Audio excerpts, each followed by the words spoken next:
I recently had coffee with a close Christian friend of mine, Ben. Ben and I met in ministry college 10 years prior, and we've remained good friends ever since. We would normally discuss what's going on in our lives, give each other advice, or discuss some deep philosophical questions. This one day, however, the conversation got onto religion. Ben was still a Christian, but I had left the faith at this stage, and obviously we had different perspectives on things. Atheists are closed-minded, Ben said. They don't care about anything that can't be measured in a test tube. Disagreeing, I asked Ben if we could test his idea. I asked him a series of questions. Ben, do you believe that it's possible that God created the universe? Yes, of course, he said. Great, so do I. I believe it's possible. I'm just unconvinced of any of the evidence so far. Ben seemed to understand and we moved on to the next question. Ben, do you think it's possible that something else created the universe, that it wasn't God? With hesitation, Ben said, well, yeah, I guess it's possible. I then went on to my last question. Ben, do you think it's possible that nothing created us, that the universe just was? No, he burst out. Something had to have created us. It makes no sense that we just came from nothing or that we just existed. Well, I said to Ben, that's where we differ. I am not convinced of that, but I also admit that it's a possibility. We had to have come from something, Ben exclaimed. Maybe we came from the same place you believe God came from. In other words, if you can say that God just was, can't we say the same thing about the universe? We were both finding the conversation interesting and Ben took a big sip of coffee. Where do you think we go when we die? Ben asked. I'm not sure, I said, but probably the same place a flame goes when you blow out a candle, or maybe to the same place that we were for the 13.8 billion years before our existence. Couldn't it be possible that we just ceased to exist? What about the Bible? Ben said. What about the miracles and the events that happened in the Bible?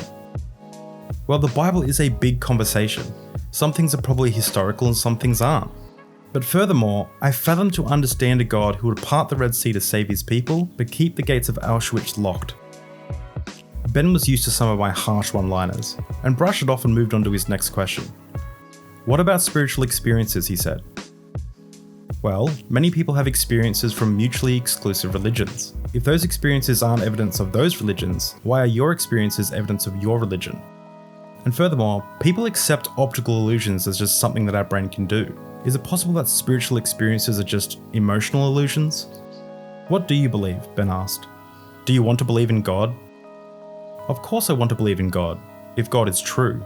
I want to believe as many true things and as little false things as possible. It was a heartbreaking experience to investigate my deeply held beliefs, but it was the morality that was taught to me in church that made me realize that it was the right thing to do. I was taught that no matter what, truth was the most important thing, and I realized to be intellectually honest, I had to investigate the evidence with unbiased eyes. I'll be lying if I remember how the conversation went from there, but at one stage, Ben asked me to define atheism, as he was under the perception that it meant that I knew that there was no God. Of course I didn't know that. My perspective of atheism is just by its definition, lacking theism, without belief. I think of atheism as the proposition of not being convinced yet of the existence of God or gods. The same way Ben feels about a God he doesn't believe in is how I feel about all gods. Although the conversation probably looked ugly from an outside perspective, Ben and I both enjoyed the conversation and both walked away learning something about each other. Ben is still a Christian, and I'm still unconvinced of the evidence for God.